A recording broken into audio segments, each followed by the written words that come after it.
कहानी जिसे देखने के बाद आपकी भी आंखों में आंसू आ जाएंगे। जी हाँ दोस्तों, ये कहानी है ही इतनी स्पेशल। दोस्तों, क्या आप इमेजिन कर सकते हैं कि लंदन के दो बिजनेसमैन जो कि भाई थे, उन्होंने 1965 में शेर का बच्चा पालना शुरू किया। दोस्तों, आपको बता दूं कि उस जमाने में इंग्लैंड में आप किसी भी जानवर को पाल सकते थे, सब कुछ अच्छा चल रहा था। ये शेर चेल्सी में किसी फर्नीचर हाउस के बेसमेंट में रहता था, लेकिन कहानी में ट्विस्ट था भाई, जब दोनों भाइयों को ये शेर केन्या के किसी फॉरेस्ट डिपार्टमेंट को देना पड़ा। जी हाँ दोस्तों, ऐसा इसलिए हुआ क्योंकि शेर अब बड़ा होने लगा था और आसपास के लोग डरने लगे थे, जिसकी वजह से इन दोनों भाइयों से कहा गया कि आप इस शेर को अपने से दूर कर दीजिए। इन्हें 1971 में केन्या भेज दिया गया दोस्तों, लेकिन 9 महीने बाद ये दोनों भाई अपने इसी शेर से मिलने के लिए केन्या पहुंचे। दोस्तों, ये विजुअल्स उसी समय के हैं। इन विजुअल्स ने एक समय इंटरनेट पे तहलका मचा दिया था। आपको यकीन नहीं होगा जब तक आप खुद नहीं देख लोगे। जैसे ही शेर ने अपने दोनों दोस्तों को देखा, एक पल के लिए वो शांत हो गया। जी हाँ, लेकिन जैसे ही लगा कि ये तो उसके पुराने दोस्त हैं, ये देखिए कैसे उछल उछल कर दोनों से मिलने लगा। दोस्तों, इससे कहते हैं सच्चा प्यार। दोस्तों, अब मैं जो आपको दिखाने जा रहा हूँ, उसे देखने के बाद यकीनन आपकी आंखों से आंसू निकल आएंगे। ये कहानी है जापान की, जहाँ टोक्यो के एक रेलवे स्टेशन पे एक छोटा सा कुत्ता हमेशा ही पड़ा रहता था। लेकिन एक दिन ऐसा हुआ कि उसे एक प्रोफेसर अपने साथ ले गए। दोस्तों, यहीं से एक खूबसूरत रिश्ते की शुरुआत हो गई। प्रोफेसर इस कुत्ते का खूब ख्याल रखते थे। उन्होंने इस कुत्ते का नाम रखा था हचिको। दोस्तों, जब भी प्रोफेसर अपने काम के लिए यूनिवर्सिटी जाते थे, रोज प्रोफेसर को छोड़ने के लिए वो रेलवे स्टेशन तक जाता था, और रात में जब प्रोफेसर वापस आते थे तो ये भी उन्हीं के साथ वापस आता था। ये कई सालों तक चलता रहा। दोनों के बीच में बहुत प्यार था। लेकिन दोस्तों, एक दिन ऐसा हुआ कि प्रोफेसर साहब की यूनिवर्सिटी में ही तबीयत खराब हो गई और वो भगवान को प्यारे हो गए। अब हुआ ये कि दोस्तों, प्रोफेसर कभी लौट के तो आए नहीं। कुत्ता रेलवे स्टेशन के बाहर ही उनका इंतजार करता रहा था कि कब वो आएंगे और कब वो अपने मालिक के साथ घर जाएगा। क्योंकि वो कई सालों से रेलवे स्टेशन पे आते थे, इसलिए दोस्तों उसे आसपास के लोग जानने लगे थे। उन लोगों ने हचिको को घर तक छोड़ दिया, लेकिन वो रात में ही उठ के वापस रेलवे स्टेशन पे आ गया और दोबारा वो कभी घर नहीं गया, इसे इंतजार में कि एक दिन उसे लेने के लिए उसका मालिक जरूर आएगा।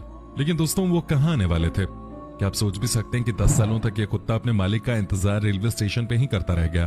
अंत में उसकी मौत हो गई और आज प्रोफेसर और उनके कुत्ते की याद में उस रेलवे स्टेशन पे उनकी एक बड़ी प्रतिमा लगाई गई है। क्या कोई सपने में भी सोच सकता था कि कुत्ते और इंसान के बीच में इतनी गहरी दोस्ती हो सकती है? दोस्तों, अब हम आपको दिखाते हैं कहानी एक पेंगुइन और इंसान के। जी, आपको लग रहा होगा कि कोई पेंगुइन कैसे इंसान का दोस्त हो सकता है, तो दोस्तों इस कहानी को देख लीजिए। होता यह है कि एक बार ब्राजील के समुद्र में एक्सीडेंट होने की वजह से ऑयल टैंकर से बहुत सारा तेल निकलकर समुद्र के पानी में घुल मिल जाता है, जिसकी वजह से एक पेंगुइन बहुत बीमार हो जाती है। वो चुपचाप तट पे एक कोने में पड़ी रहती है। दोस्तों, इस पेंगुइन पे नजर पड़ती है एक 50 साल के इंसान की, जिनका नाम होता है डेविड। उन्होंने इस पेंगुइन की जान बचाने की सोची। उन्होंने पेंगुइन को 7 दिनों तक अपने पास ही रखा और उसकी खूब सेवा की, उसकी साफ सफाई की, ताकि उसकी बॉडी पे लगा सारा तेल बाहर आ जाए। दोस्तों, पेंगुइन कुछ ही दिनों में दोबारा ठीक हो गई और डेविड ने पेंगुइन को वापस इस समुद्र में छोड़ दिया। अब आपको लग रहा होगा कि ये कोई इमोशनल कहानी थोड़ी है, लेकिन अब आगे भी तो सुनिए। दरअसल बात यह है कि आज भी ये पेंगुइन हर साल 8000 किलोमीटर का सफर तय करके जून के महीने में डेविड से मिलने के लिए आती है। जी हाँ, हर साल 8000 किलोमीटर का सफर तय करती है पेंगुइन। इसे कहते हैं सच्ची दोस्ती। जैसे हमारे और आपके बीच में है ना दोस्ती, नहीं तो आजकल के जमाने में कोई दोस्त किसी को फोन तक नहीं करता। यहाँ तो एक जानवर इंसान के लिए 8000 किलोमीटर तय कर लेती है। काफी इंस्पिरेशनल स्टोरी है ये। अब एक और ऐसी कहानी है बैंकॉक के। यहाँ पे कुत्ता रोने जैसी शक्ल बनाकर इंसान की तरफ बार बार देखे जा रहा था। उस इंसान को भी समझ में नहीं आ रहा था कि आखिर क्या वजह है कि ये मेरी तरफ ही देखे जा रहा है। जब उसने नोटिस किया कि कुत्ता रो रहा है तो उससे रहा नहीं गया और दोस्तों उसने अपना चिकन का पीस जो वो खाने वाला था कुत्ते को दे दिया। लेकिन उसके बाद जो हुआ वो बहुत ही अलग चीज थी। दोस्तों, ये कुत्ता उस चिकन पीस को लेकर भागे जा रहा था। उस आदमी को बहुत अजीब सा लगा कि आखिर क्या वजह है कि ये चिकन खा नहीं रहा और उसे लेकर भागे जा रहा है। आदमी ने सोचा चलो इसको फॉलो करते हैं। दोस्तों, पता चला कि वो कुत्ता अपने बच्चों के लिए वो चिकन पीस ले जा रहा था। इस कहानी को देखने के बाद एक बात तो साफ साफ नजर आती है कि माँ तो माँ ही होती है और माँ के रहते बच्चों को कभी कोई दिक्कत नहीं होती। दोस्तों, ये कुत्ता भी तो अपने भूखे बच्चों के लिए खाना मांग रहा था। इसे देखकर उस इंसान की भी आंखें नम हो गईं, जिसने उस कुत्ते को चिकन दिया होता है। बाद में दोस्तों वही इंसान और भी बहुत सारा चिकन लेकर कुत्ते के बच्चे को खिलाने जाता है और उसके बाद इन सब की दोस्ती हो जाती है। ऐसे ऐसे इंसानों के लिए हमें भी क्लैप करने की जरूरत है। वाकई में इन्होंने हीरो वाला काम किया है।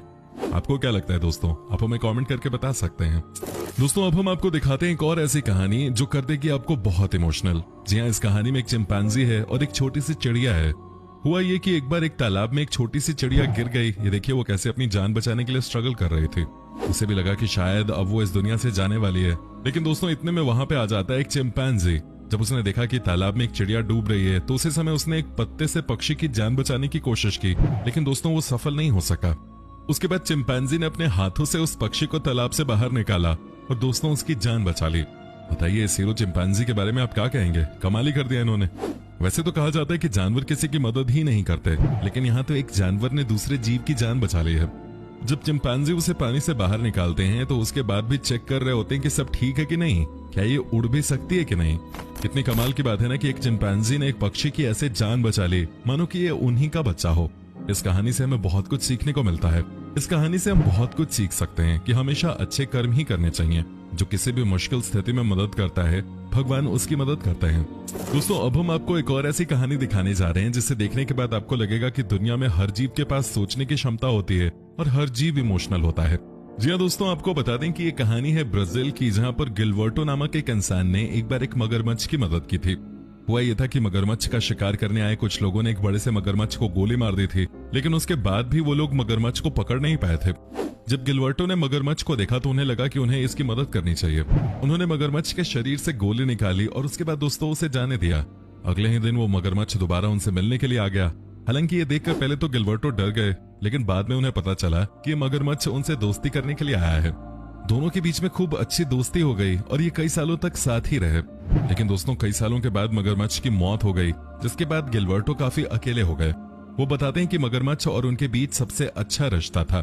दोनों एक दूसरे का बहुत ख्याल रखते थे। क्या बात है, मगरमच्छ से हम डर जाते हैं और डरना जरूरी भी है, लेकिन आज पता चला कि वो भी सच्चे दोस्त बन सकते हैं किसी भी इंसान के। दोस्तों एक ऐसी ही कहानी बहुत पॉपुलर हुई थी जिसकी तस्वीर अब हम आपको दिखाने जा रहे हैं। जी हाँ दोस्तों, ये देखिए तस्वीर को, जहाँ एक हिरन के ऊपर 3 से 4 चीते हैं। आपको याद होगा कि इस तस्वीर के बारे में कहा जाता है कि हिरन जानबूझकर चीते के सामने आ गई थी ताकि सब चीता उसे खाने लग जाएं और उसके बच्चों को समय मिल जाए कि वो भाग जाएं। अब दोस्तों इस कहानी में कितनी सच्चाई है ये तो हमें नहीं पता। हमें बस ये पता है कि माँ अपने बच्चों को बचाने के लिए अपनी जान भी हंसते हंसते दे सकती है। तभी तो कहते हैं कि माँ तो माँ ही होती है। क्या आपने कभी इस तरह की कोई कहानी सुनी है? अगर हाँ तो हमें कमेंट करके जरूर बताएं।